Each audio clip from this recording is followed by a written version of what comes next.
Hey folks, it's Brian.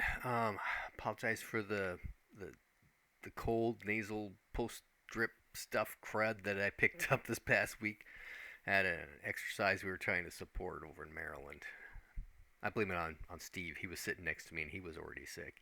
Anyway, got to play Elderath tonight, and the party, if you remember from last time, had just been ambushed by some goblins. We're up on a cliff. Um, Runt had got hit really badly in the arm, so he drops back to get healed. Wes moves forward some, so we got some line of sight. He casts Stun Cloud up on top of the cliff, and then the next round, he casts Breezes to push it back right on top of the goblin. So the goblins all scream ah as they take some damage. But they're not stupid like zombies, so they run off down the hallway somewhere. Eventually, Wes gets back up there and takes him like 4 rounds before his breezes actually goes off again. They had to do light. He had to do light first so we could see what he's doing up there, because everybody else is back down fighting some goblins on the main floor. And so he gets a light spell, puts it on his shield, so he's got 10 feet radius of light in front of him, so we can see up there. And it takes him 4 rounds to get breezes to go again. Although he could have maintained, I wasn't thinking. I was thinking just do breezes once, and then it'll chew the goblins up. But that didn't work. So we'll cast breezes again. So finally push it down the hallway, and he gets down there behind it, and there's no goblins there, but there's like a T intersection. By the time that actually occurs, the fight down with everybody else is over, and Raymond had come around the other side. So there's some interconnecting corridors, down here. So once Wes and Raymond connect, Wes says, I don't like this back here behind me. So he goes and checks it out. It's just the goblin nest back there, right? So we all come forward, some more interconnecting caverns and stuff. It gets all nasty.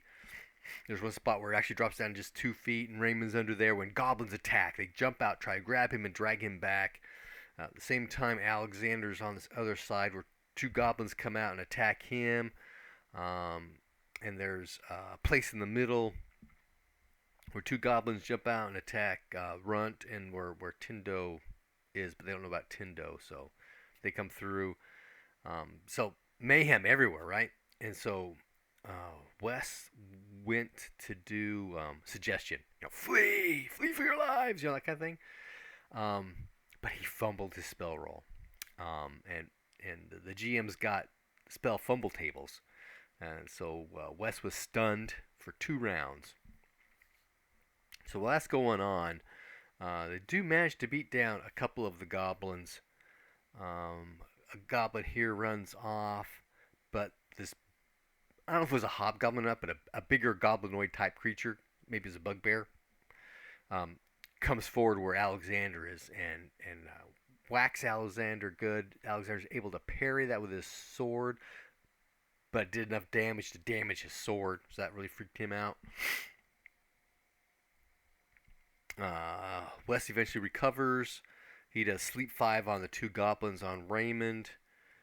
One goes down, but the other one doesn't. Second round, Wes does sleep just on that one goblin, and it goes down. And so Raymond just coup de grace them too.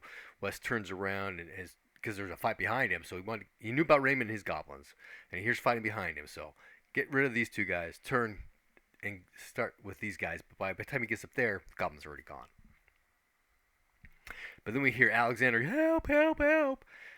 So Raymond and Runt sneak through this in-between passage and come behind the big bad guy. And another one of the goblins up there. Alexander's in the front. Tindo's behind him. Wes comes up because Wes is, does a sleep 5 on the big bad guy. All 5 into him. The spell went off, but the guy resisted. Okay, so Wes is thinking, okay, we got to do something bigger with this. And he's starting to think maybe sleep 10.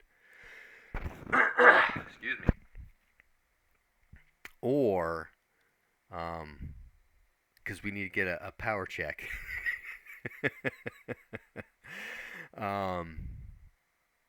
Mastery of kind. It's like suggestion, only it's continuous. As long as you maintain concentration, you continue to give commands, kind of thing.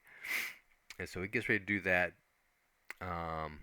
While this is occurring, Alexander got hit in the leg massively Took him down, actually knocked him back, put his leg negative. I think it may have even mangled it. Like we're talking about that because we were discussing amputations and mangling and triple damage to the limbs and that kind of stuff. And so Alexander kind of crawls around over to where he knows Tindo is, um, and Raymond attacks the big bad guy from behind, but just like 4 points of damage. Armor absorbs all that. He turns around to him. So the big bad guy is actually kind of surrounded at this point, but he pulls something out of his belt and he throws it to the ground, and this black billowing smoke thing starts billowing out.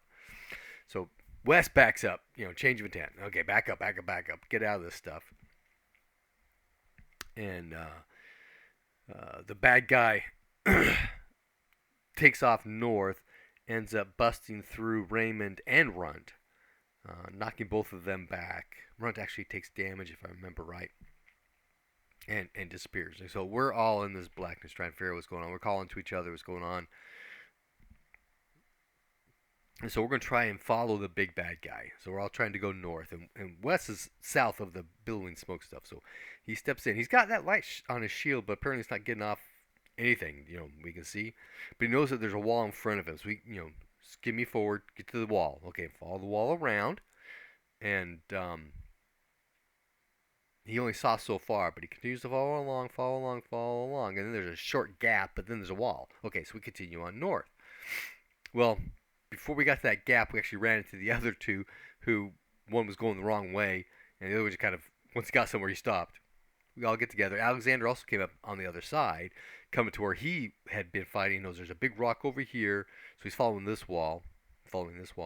Big rock here, so he then reaches over to get to this wall, and is following along. That's the wall that Wes was already on.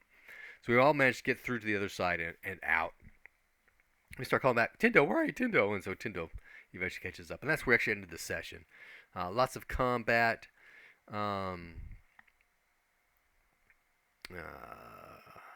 Let's see. The stun cloud, dragging off Raymond. The fumble spell. Raymond kills the sloopy goblins. Massive hit to the leg, the knockback. That's pretty much it. We did end a little early. We normally go till midnight my time. We only went till just before 11. It's 11 now.